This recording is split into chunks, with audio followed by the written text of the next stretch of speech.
The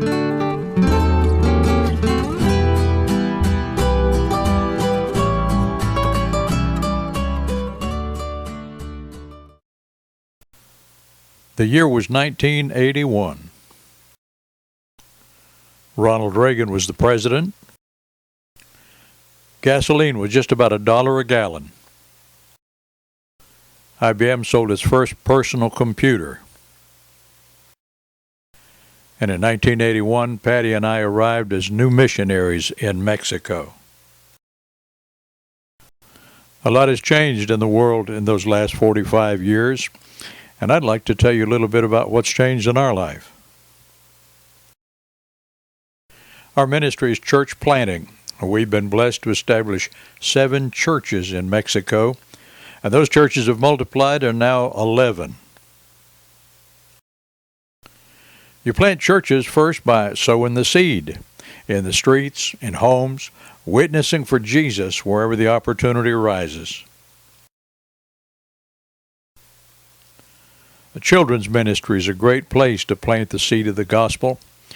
God only knows what plans He has for the lives of these little children.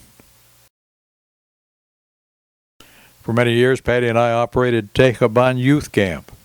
Every year, we'd see around 1,000 young people come to the camp and make life-changing decisions for Christ. I'm happy to report that the youth camp continues today, and it's a fertile ground for the planting of the gospel message. One important part of establishing churches is training men to become the pastors. These are just some of the men saved in our churches, discipled and trained in the ministry, and now pastoring their own churches today. Javier was a taxi driver. He got saved, was discipled, and now he's the pastor of the Bible Baptist Church in Irapuato.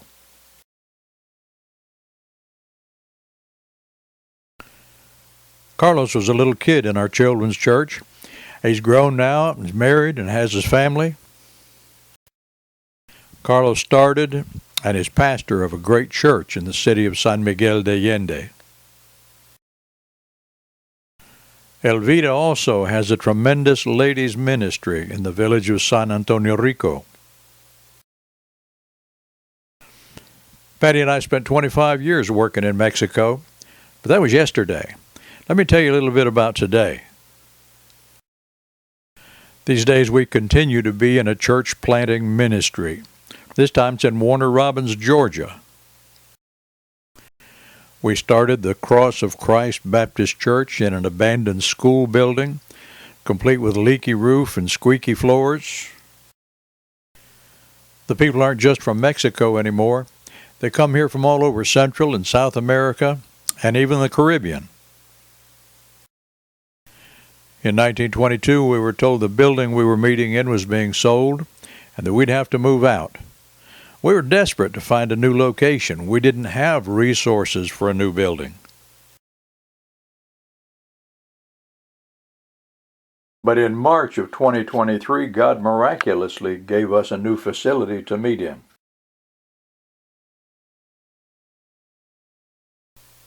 The day of our ribbon-cutting ceremony was one of the greatest days in this church's life and in the lives of many of God's people. Our people could see God's hand working for their benefit. We now have a church building. It's got pews, it's got a pulpit, a baptistry. We even had a piano. We don't have anyone can play it. We have air conditioning. We have all the elements to be able to build a great work for the Lord here in Warner Robins. Por sus pecados. Pero la verdad es que Cristo resucitó y está pagado. Entonces tenemos la confianza de abrir mis ojos y estaré en la gloria, en el cielo. Well, for 45 years we've been preaching the gospel and planting churches. Jesus said to baptize them in the name of the Father and the Son and the Holy Spirit.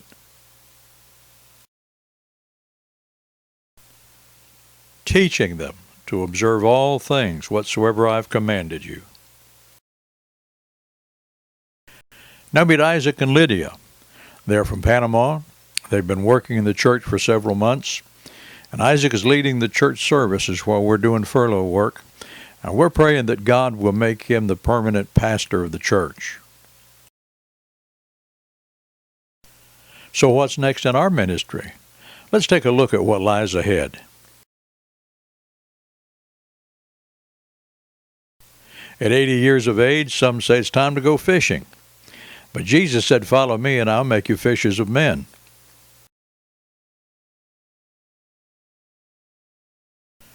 Georgia is called the Peach State. A lot of migrant workers spend their summer working in the peach and pecan groves in this area. We reach out and teach them English and share with them the gospel.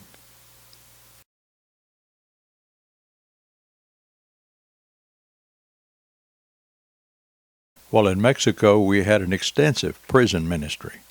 Here at home, we do pretty much the same thing.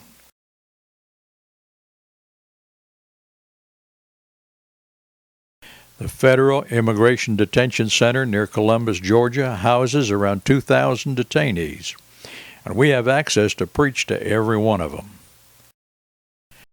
Many of these men will soon be returning to their native countries. We give a Bible and gospel tracts to as many as will receive them.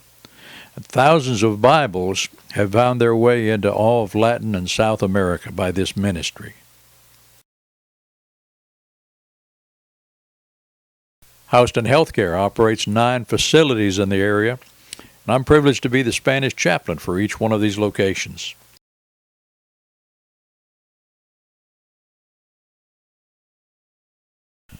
Not just the patients, but we also hold impromptu Bible studies and prayer meetings with the doctors and the staff.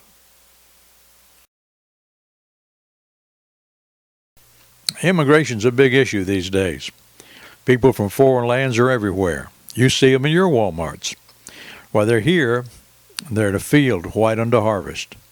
And they need Jesus, and we have the message. Our hope today is that you will continue to pray for and to support Patty and myself while we continue working for Jesus while we're watching for him to come.